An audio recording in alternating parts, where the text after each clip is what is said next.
কিন্তু আমরা চেষ্টা করব, যেহেতু মানুষের সংখ্যা অনেক বেশি হওয়ার কারণে অনিচ্ছাকৃত রাস্তা বন্ধ হয়ে গিয়েছে, তাই যত তাড়াতাড়ি সম্ভব আমরা মিটিং এর কাজ সমাপ্ত ঘোষণা করব। ভাই, আমি যে কথা আপনাদের বলতে চাইছিলাম, আপনারা জানেন যে দিল্লিতে আজকে যে সরকার বসেছে, তারা দেশের সংবিধানের উপরে হাত রেখে শপথ বাক্য পাঠ করে তারা দেশের মানুষকে জানিয়েছিল যে আমরা দেশের সমস্ত মানুষকে ন্যায় বিচার দেব, জাতি ধর্ম বর্ণের ঊর্ধ্বে দাঁড়িয়ে সমস্ত মানুষের প্রতি ন্যায় বিচার করব। কিন্তু ক্ষমতায় আসার পরে তারা কেবলমাত্র দেশের সংখ্যালঘু মুসলমানদেরকে টার্গেট হিসেবে নিয়ে দেশের সাম্প্রদায়িক মেরুকরণ তৈরি করে তারা দেশকে অরাজকতার দিকে ঠেলে দিচ্ছে। অনেকেই মনে করবেন মুসলমানদের মিটিং এর জন্য রাস্তা বন্ধ হয়ে যাচ্ছে। আমরা রাস্তা বন্ধ করতে চাই না, কিন্তু জেনে রাখবেন আজকে ভারতবর্ষে মুসলমানরা রাস্তায় নামার কারণে বিভিন্ন জায়গায় রাস্তা বন্ধ হচ্ছে। এরপরেও যদি মোদী সরকারের টনক না লড়ে, তাহলে পার্লামেন্টও কিন্তু বন্ধ হয়ে যাবে। মুসলমানদের লড়াই আন্দোলন কিন্তু থামানো যাবে না। ভাই আমার, আমরা শান্তির পক্ষে। আমার মহানবী সাল্লাল্লাহু আলাইহি সাল্লাম তিনি শান্তির দূত, তিনি শান্তি প্রতিষ্ঠা করেছেন, সৌভ্রাতৃত্ব শিখিয়েছেন, সহনাগরিকের উপরে কর্তব্য দায়িত্ব পালন করার নিয়মটাও শিখিয়েছেন। কষ্ট দেওয়া আমাদের লক্ষ্য নয়, কিন্তু মোদী সরকার মনে করছে যে মুসলমানদের সঠিকভাবে আমি ধর্ম পালন করতে দেব না। তাই পার্লামেন্টের মধ্যে দাঁড়িয়ে তারা মিথ্যার বেশাদি করছে, তারা মিথ্যা কথা বলে গোটা দেশের মানুষকে ভুল বোঝাচ্ছে। আজকে তারা আইন তৈরি করেছে। আজকে এই পশ্চিম বাংলার যে ওয়াকফ সম্পত্তির তালিকা, তা খুলে দেখুন। কলকাতার রাজভবন ওয়াকফ সম্পত্তি, ইডেন গার্ডেন ওয়াকফ সম্পত্তি, হাইকোর্টের জায়গা ওয়াকফ সম্পত্তি, এমনকি ব্রিগেড ময়দান সেটা ওয়াকফ সম্পত্তি। আজকে বলা হচ্ছে আইন তৈরি করে কোন সম্পত্তি ওয়াকফ সম্পত্তি যদি কেউ 8 বছরের বেশি ব্যবহার করে, তাহলে সেই সম্পত্তি আর ওয়াকফ থাকবে না, সেই সম্পত্তির মালিক তাদেরকে বানিয়ে দেওয়া হবে। আজকে আমরা জিজ্ঞাসা করতে চাই, নরেন্দ্র মোদী বলছেন এক দেশ এক আইন। মোদী, আপনি ভালো কথা বলেছেন, এক দেশ এক আইন। তাহলে আজকে মন্দিরের জন্য লক্ষ লক্ষ একর জমি আছে, সেই লক্ষ লক্ষ একর জমি যদি তারা স্বাধীনভাবে ব্যবহার করতে পারে, তাহলে মসজিদের জন্য যে জমি আছে, মাদ্রাসার জন্য যে জমি আছে, কবরস্থানের জন্য যে জমি আছে, ঈদগার জন্য যে জমি আছে, খানকার জন্য যে জমি আছে, সেই জমি কেন মুসলমানরা একই নিয়মে ব্যবহার করতে পারবে না? আমরা জিজ্ঞাসা করতে চাই নরেন্দ্র মোদী সরকারকে, আজকে যদি কালীঘাট মন্দিরের জন্য যদি কাগজ দেখাতে না হয়, তাহলে টিপু সুলতান মসজিদের জন্য কেন সরকারকে দলিল দেখাতে হবে? এটা কি এক দেশ এক আইন? মিথ্যার বেসাতি করছেন, তারা বেঈমানি করছেন, ভারতবর্ষের সংবিধানকে বিকৃত করছেন। তারা আবার মুসলমানদের দেশদ্রোহী বলে, কিন্তু যারা সংবিধানকে বিকৃত করে, পার্লামেন্টে দাঁড়িয়ে, আইনসভায় দাঁড়িয়ে যারা মিথ্যা কথা বলে, তারাই দেশদ্রোহী। তাদের ফাঁসি দেওয়া দরকার। বিজেপির অর্ধশিক্ষিত, অশিক্ষিত, মূর্খ আদিত্যনাথ যোগী, নরেন্দ্র দামোদর মোদী, অমিত শাহ, এরা সংবিধানকে বিকৃত করে পার্লামেন্টে আইনসভায় বক্তব্য রাখার জন্য দেশদ্রোহিতার মামলা আগে এদের বিরুদ্ধে হওয়া দরকার। দেশের মানুষ শুধু নয়, গোটা পৃথিবীর মানুষ দেখছে, সোশ্যাল মিডিয়ায় আপনারা দেখতে পাচ্ছেন। গদি মিডিয়া বলবে না, এই সোশ্যাল মিডিয়ার ভাইদের কাছ থেকেই আপনাকে সত্য কথা জানতে হবে। কেন? গদি মিডিয়া হাঁটু সমান পানিতে নেমে বলে এখান মানুষ সব ডুবে যাচ্ছে, সরকারকে এখনই ত্রাণ পাঠাতে হবে, তাহলে ওরাও কিছুটা ভাগ পাবে। এটি হচ্ছে গদি মিডিয়ার চরিত্র। তারা খেতে না পাওয়া ক্ষুধার্ত কুকুরের ন্যায় যোগী আর মোদীদের পক্ষে ঘেউ ঘেউ করছে স্টুডিওতে বসে।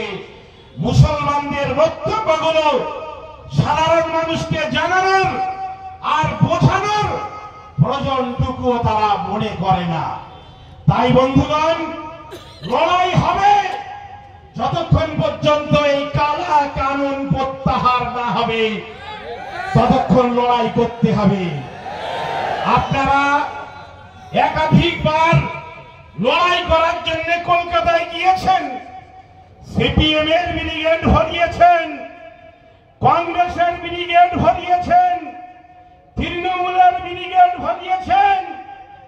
এবার কি মুসলমানদের ব্রিগেডটা ভরাতে পারবেন? আজকে ফুরফুরা শরীফের একাধিক পীর সাহেব কেবলা এবং পীরজাদাদের সঙ্গে কথা হয়েছে। তারা বলছেন সভা অনেক হয়েছে, কিন্তু এবার ব্রিগেডে দাঁড়িয়ে আমরা স্পষ্ট ভাষায় বলতে চাই যে আমাদের উপরে, আমাদের ধর্মীয় যে স্বাধীনতা, তার উপরে সামান্যতম হস্তক্ষেপ আমরা মেনে নেব না। আমার লড়াই করতে হবে জীবনের শেষ রক্তবিন্দু দিয়ে। আমরা জানি, আমরা আপনাদের যদি বলা হয় যে কাল সকাল পর্যন্ত এখানে বসে লড়াই করতে হবে, আমি জানি আপনারা ক্ষুধার্ত থাকতে পারেন। সবে পবিত্র রমজান মাস পেরিয়েছে, আপনারা ক্ষুধার্ত থেকে লড়াই করতে পারবেন। আমরা যখন বলেছি গাড়ি ভাড়া দেওয়া হবে না, পাউরুটি দেওয়া হবে না, মুড়ি চানাচুর দেওয়া হবে না, নিজেদের পয়সায় গাড়ি ভাড়া করে কলকাতায় আসতে হবে, আপনারা হাজার হাজার গাড়ি নিয়ে কলকাতায় গিয়েছেন। এবার কিন্তু কলকাতাতে 1 লক্ষ গাড়ি সমগ্র পশ্চিম বাংলা থেকে আসবে, আর শুধুমাত্র ভাঙড় থেকে 10,000 গাড়ির দায়িত্ব আপনাদের নিতে হবে।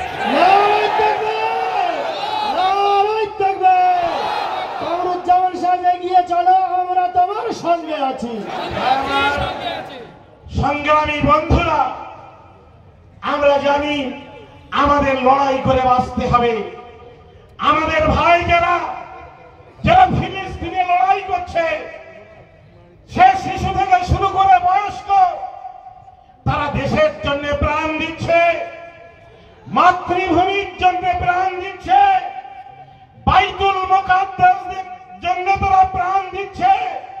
যে বাইতুল মুকাদ্দাস পৃথিবীর মুসলমানদের প্রথম কেবলা, তার জন্য হাসি মুখে তারা শাহাদাত বরণ করবে, কিন্তু তারা আত্মসমর্পণ করবে না। কেন?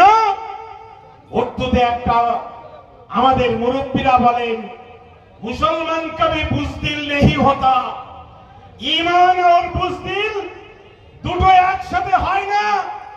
মোমেন আর কাপুরুষ এই দুটো কখনো হতে পারে না। যে মোমেন হবে সে কাপুরুষ হবে না, যে কাপুরুষ হবে সে মুসলমান হবে না। ফলে আমাদের পরিচয় আমরা মোমেন, আমাদের পরিচয় আমরা মুসলমান। কাপুরুষ হটাও, কাপুরুষ হটাও, দেশ বাঁচাও। এটা আমাদের দেশ, এটা নরেন্দ্র মোদীদের দেশ নয় যে তারা যা সিদ্ধান্ত নেবে সেই সিদ্ধান্ত আমাদের মানতে হবে। এটা আর যাই হোক জেনে রাখবে, নরেন্দ্র মোদী তুমি তোমাদের অটল বিহারী বাজপেয়ীর ইতিহাসটাও পড়ে নিও। তোমরা যাকে বীর বলো, দেশের স্বাধীনতা আন্দোলনের ইতিহাস এবং ঐতিহাসিকরা সেই সাভারকরকেই কাপুরুষ বলে। তোমরা বলো বীর সাভারকর, ভারতবর্ষের স্বাধীনতা সংগ্রামের ইতিহাস বলে কাপুরুষ সাভারকর। ওটা আরএসএস এর নেতা কাপুরুষ সাভারকর। ওই ইংরেজদের কাছে মুসলিখা লিখে দিয়ে ইংরেজদের গোয়েন্দাগিরি করে আর যাই হোক বীর হওয়া যায় না। চা বিক্রি করে আর যাই হোক ঐতিহাসিক হওয়া যায় না। ডক্টর মনমোহন হওয়া যায় না, ইন্দিরা গান্ধী হওয়া যায় না, রাজীব গান্ধী হওয়া যায় না, পণ্ডিত জওহরলাল নেহরু হওয়া যায় না। একটা সাম্প্রদায়িক কুলাঙ্গার হওয়া যায় নরেন্দ্র মোদীর মতো। ফলে আমরা জেনে রাখবেন, আমরা এই দেশ আমাদের। এখান থেকে ইংরেজদের বিতাড়িত করেছিল বিজেপির নেতারা নয়, ইংরেজদের বিতাড়িত করেছিল কংগ্রেসের নেতারা, ইংরেজদের বিতাড়িত করেছিল মুসলিম লীগের নেতারা। ইংরেজরা ভয় পেয়েছিল খেলাফত আন্দোলনে, ইংরেজরা ভয় পেয়েছিল গান্ধীজির অসহযোগ আন্দোলনে, মাওলানা আবুল কালাম আজাদের ডাকে ইংরেজরা ভয় পেয়েছিল, চলে যেতে চেয়েছিল। যেদিন ভারতবর্ষের স্বাধীন হয়েছিল সেদিন বিজেপির যে রাজনৈতিক সংগঠন হিন্দু মহাসভা, তারা বলেছিল আমরা এই স্বাধীনতা মানি না। কেন? তারা স্বাধীনতার স্বাদ চায়নি, তারা গোলামি করে ইংরেজদের পা চেটে বেঁচে থাকতে চেয়েছিল। ফলে যারা ইংরেজদের পা চেটে তারা আজকে সংখ্যাগরিষ্ঠতা দেখিয়ে পার্লামেন্টে প্রবেশ করে ক্ষমতাকে কাজে লাগিয়ে তারা বলবেন যে আমরা দেশপ্রেমিক হতে চাই, আর মুসলমানদেররা দেশপ্রেমিক নয়। জেনে রাখবেন, জমিকার এ বিচার তারা করবে যারা এই দেশকে স্বাধীন করেছিল। এটা নরেন্দ্র মোদী বা অমিত শাহের বাবার সম্পত্তি নয় যে মুসলমানরা তোমাদের কাগজ দেখাতে বাধ্য থাকবে। আমরা আইন দিয়ে সুপ্রিম কোর্টে গিয়ে আন্দোলনের মধ্য দিয়ে আমরা আমাদের অধিকার বুঝে নেব। বিজেপির কাছে কাগজ দেখিয়ে মসজিদ উদ্ধার করব না, প্রয়োজনে জান দেব, কিন্তু মসজিদের গায়ে স্পর্শ করার অধিকার দেব না। তোমাদের মতো আমরা দুমুখ নই যে তোমরা যখন ধর্ম নিরপেক্ষ রাজনৈতিক দলে থাকবে তখন টুপি মাথায় করে ইফতার করতে যাবে, গায়ে হাতির রং ছড়িয়ে দেবে, কুরবানির ঈদে গিয়ে মুসলমানদের বাড়িতে কুরবানির গরুর মাংসটাও খেয়ে নেবে। আর যখন তোমরা দল পাল্টে দেশের নাফরাত সৃষ্টিকারী বিজেপির দলে যাবে তখন আবার গরু জবাই বন্ধ করার জন্য লড়াই করবে। এই দ্বিচারিতা অন্য ধর্মের নেতাদের মধ্যে থাকতে পারে, ইসলাম ধর্মের মধ্যে যারা আদর্শবান মুসলমান, যারা রোজা করে, যারা নামাজ পড়ে, তাদের ভিতরে এই দ্বিচারিতা কখনো থাকতে পারে না। এই দ্বিচারিতা মুসলমানরা হয় না। অনেকেই আছেন যারাই পশ্চিম বাংলায় বাস করেন, ভারতের নাগরিক, আবার বাংলাদেশের নাগরিক। বাংলাদেশে যখন ভোট হয় ওখানে গিয়ে ভোট দেয়, আবার ওখান থেকে টাকা নিয়ে এসে ভারতের নাগরিকত্ব নিয়ে ভারতের ব্যাংকে তারা টাকা জমিয়ে রাখে, বিজেপির প্রার্থী হয়ে ভোটে দাঁড়ায়। এই দ্বিচারিতা করে। আর বিজেপির কাছে নাকি ওয়াশিং মেশিন আছে, যে ওয়াশিং মেশিনের মাধ্যমে দুর্নীতি, ভ্রষ্টাচার, অপব্যবহার, চুরি, ডাকাতি, নারদা থেকে নেওয়া টাকা সব নাকি ফ্রেশ করে ফেলা যায়। এটি হচ্ছে বিজেপির ওয়াশিং মেশিন। ফলে আপনারা জেনে রাখবেন, আমরা ওই দ্বিচারী রাজনীতি মুসলমানরা করে না। মুসলমানরা দেশ ভাগ করতে চাইনি, মুসলমানরা এই বাংলা ভাগ করতে চাইনি। তোমরা স্বাধীনতার 80 বছর পরে এই ভারতবর্ষে বিকৃত রাজনৈতিক পরিস্থিতি তৈরি করবে বলে তোমরা দেশকে ভাগ করতে চেয়েছিল। কেন? আমাদের প্রিয় রাসূল আমাদেরকে শিখিয়েছেন হুব্বুল ওয়াতান মিনাল ঈমান। ঈমানের অংশ হচ্ছে মাতৃভূমিকে ভালোবাসা, স্বদেশকে ভালোবাসা। তাই আমরা স্বদেশকে ভালোবাসি। তাতে পার্লামেন্টে নরেন্দ্র মোদী কি বলেন, পার্লামেন্টে অমিত শাহ কি বলেন, সেটা আমরা দেখতে চাই না, বুঝতে চাই না। আমাদের প্রিয় রাসূল বলেছেন যে মাতৃভূমিকে ভালোবাসতে হবে, স্বদেশকে ভালোবাসতে হবে। তাই ফিলিস্তিনের মানুষরা জীবনের শেষ রক্তবিন্দু দিয়ে তারা দেশের প্রতি ভালোবাসা দেখাচ্ছেন। ভারতবর্ষের মুসলমানরাও দেশের জন্য আর ঈমানের আর আদর্শের জন্য তারা জীবনের শেষ রক্তবিন্দু দেবেন। আমাদের মধ্যে আইনজীবী শামীম সাহেব আসছেন, তাকে মঞ্চে আসার জন্য একটু ব্যবস্থা করে দিন। তিনি এই ভিড়কে বরদাস্ত করে নিয়েই আসবেন, কেননা অনেক ভিড় আমাদেরকে এখন সামলাতে হবে। আজকে একইভাবে একাধিক জায়গায় মিটিং চলছে, ফলে এই ভিড় বিভিন্ন জায়গায় হবে।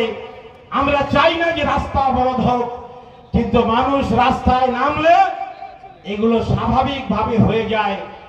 আমরা অনেক ভিড়ের সময় দেড় দু ঘন্টা সারাদিন আমাদের অপেক্ষা করতে হয়। যেমন রামনবমীর দিনে আমি সব ভাইকে বলেছিলাম যে যেভাবে একটা রাজনৈতিক দলের কুলাঙ্গাররা হুমকি দিচ্ছে, আপনারা অনুগ্রহ করে বিশেষ কাজ না হলে ওই দিনটাতে রাস্তায় নামবেন না, বাইরে বার হবেন না। কেন? আমরা অন্যদের পাতা ফাঁদে মুসলমানরা পা দেবে না। অন্যরা যে ফাঁদ পাতবে সাম্প্রদায়িক বিভাজন তৈরি করার জন্য, সাম্প্রদায়িক দাঙ্গা বাঁধানোর জন্য, আমি অনুরোধ করব মুসলমানরা সেই পাতা ফাঁদে পা দেবে না। আমাদের অল ইন্ডিয়া মুসলিম পার্সোনাল ল বোর্ডের সর্বভারতীয় সাধারণ সম্পাদক মাওলানা ফজলুর রহিম মুজাদ্দিদি সাহেব, তিনি সমগ্র ভারতবর্ষের বিশেষ করে মুসলিম নওজোয়ান যুব সমাজের কাছে তিনি একটা মেসেজ দিয়ে বলেছেন যে আপনারা অনুগ্রহ করে কোনোভাবেই যেন আপনারা আইন হাতে তুলে নেবেন না এবং শান্তি সৌহার্দ্য যাতে বজায় থাকে সেজন্য আপনাদের চেষ্টা করতে হবে। ভাই আমার, আপনারা জানেন যে আজকে কালা কানুন তৈরি হয়েছে, এর বিরুদ্ধে অল ইন্ডিয়া মুসলিম পার্সোনাল ল বোর্ড আন্দোলন করছে। এই আন্দোলন চলবে। আগামী কাল আমরা কলকাতায় যারা ইন্টেলেকচুয়াল, আমরা জানি অনেক হিন্দু ভাই ওই জ্ঞানে পড়ে আছেন, তাদের কষ্ট দেওয়া আমাদের লক্ষ্য নয়। আমরা জানি যে হিন্দু ভাইরা আমাদের শত্রু নয়, হিন্দু ভাইরা মুসলমানদের শত্রু নয়। মুসলমানদের ঘোষিত শত্রু হচ্ছে